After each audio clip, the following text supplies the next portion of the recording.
மேற்கு வங்கத்தில் பெண் மருத்துவர் கொலை செய்யப்பட்ட சம்பவம் நாடு முழுவதும் பெரும் கொந்தளிப்பை ஏற்படுத்தியிருக்கும் நிலையில் உச்சநீதிமன்றமும் இந்த சம்பவம் குறித்து கடும் விமர்சனங்களை முன்வைத்திருக்கிறது.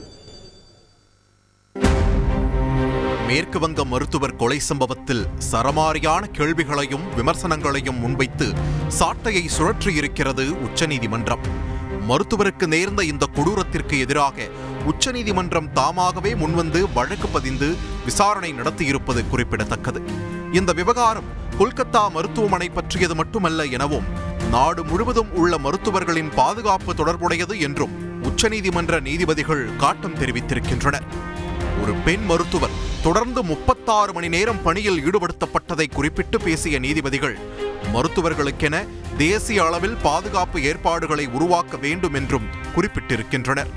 மேலும் பணிக்கு செல்ல முடியாத அளவுக்கு பெண்களுக்கான பணியிடச் சூழல் இருந்தால் அங்கு பெண்களுக்கான சமத்துவம் மறுக்கப்படுவதாகவே எடுத்துக்கொள்ள முடியும் என்றும் தெரிவித்துள்ளனர். பாலியல் வன்கொடுமைக்கு ஆளாகி கொலை செய்யப்பட்ட மருத்துவரின் புகைப்படத்தையும் பெயரையும் சில ஊடகங்கள் வெளியிட்டது வேதனை அளிக்கிறது என்றும் நீதிபதிகள் தெரிவித்தனர்.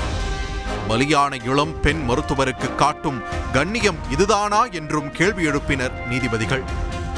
அதிகாலையிலேயே குற்றம் கண்டுபிடிக்கப்பட்டாலும் மருத்துவர் தற்கொலை செய்து கொண்டார் என மருத்துவக் கல்லூரி முதல்வர் ஏன் தவறான தகவல் அளித்தார் என கேட்ட நீதிபதிகள், சம்பவம் நடந்த பிறகு மருத்துவக் கல்லூரி முதல்வர் என்ன செய்து கொண்டிருந்தார், காவல்துறை என்ன செய்து கொண்டிருந்தது, மருத்துவமனையில் வன்முறை நடத்த அனுமதித்தது யார் என அடுக்கடுக்கான கேள்விகளை எழுப்பினர். சம்பவம் நிகழ்ந்த மருத்துவக் கல்லூரியின் முதல்வர் தனது பதவியை ராஜினாமா செய்த உடனே அவர் வேறொரு மருத்துவக் கல்லூரியின் முதல்வராக நியமிக்கப்பட்டாரா என நீதிபதிகள் காட்டமுடன் கேள்வி எழுப்பியது அதிகாரிகளை திணறச் செய்தது. இதோடு நிற்கவில்லை. அமைதியான முறையில் போராட்டம் நடத்தி கொண்டிருந்த மக்கள் மீது மேற்கு வங்க அரசால் தொடுக்கப்பட்ட தாக்குதல் கவலை அளிப்பதாக கூறிய நீதிபதிகள் மருத்துவமனையில் நிகழ்ந்த வன்முறை மேற்கு வங்க அரசின் சட்டம் ஒழுங்கு தோல்வியை காட்டுகிறது என்றும் விமர்சனங்களை முன்வைத்தனர்.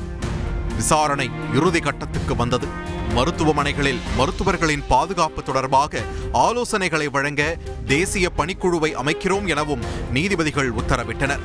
அந்த தேசிய பணிக்குழுவில் துணை கப்பற்படை அதிகாரியும் மருத்துவருமான R.K. ஷரின், டாக்டர் ரெட்டி, எய்ம்ஸ் இயக்குனர் நிமான்ஸ் மருத்துவர் பிரதிமா மூர்த்தி, எய்ம்ஸ் பேராசிரியர் அனிதா சக்சேனா உள்ளிட்டோர் இடம்பெறுவார்கள் என்றும் நீதிபதிகள் தெரிவித்தனர். தொடர்ந்து மருத்துவமனைகளில் மருத்துவர்களின் பாதுகாப்பு தொடர்பாக ஆலோசனைகளை வழங்க இந்த 10 பேர் கொண்ட தேசிய பணிக்குழு அதன் அறிக்கையை 3 வாரங்களில் அளிக்கும் என்று உத்தரவு பிறப்பிக்கப்பட்டது. முடிவில் மேற்கு வங்க மருத்துவர் கொலை தொடர்பான புலன் விசாரணையின் அறிக்கையை CBI வியாழக்கிழமை தாக்கல் செய்ய வேண்டும் என்றும் உத்தரவிட்டு விசாரணையை நீதிபதிகள் முடித்தனர். செய்திகளை உடனுக்குடன் தெரிந்து கொள்ள உடனே சப்ஸ்கிரைப் பண்ணுங்க.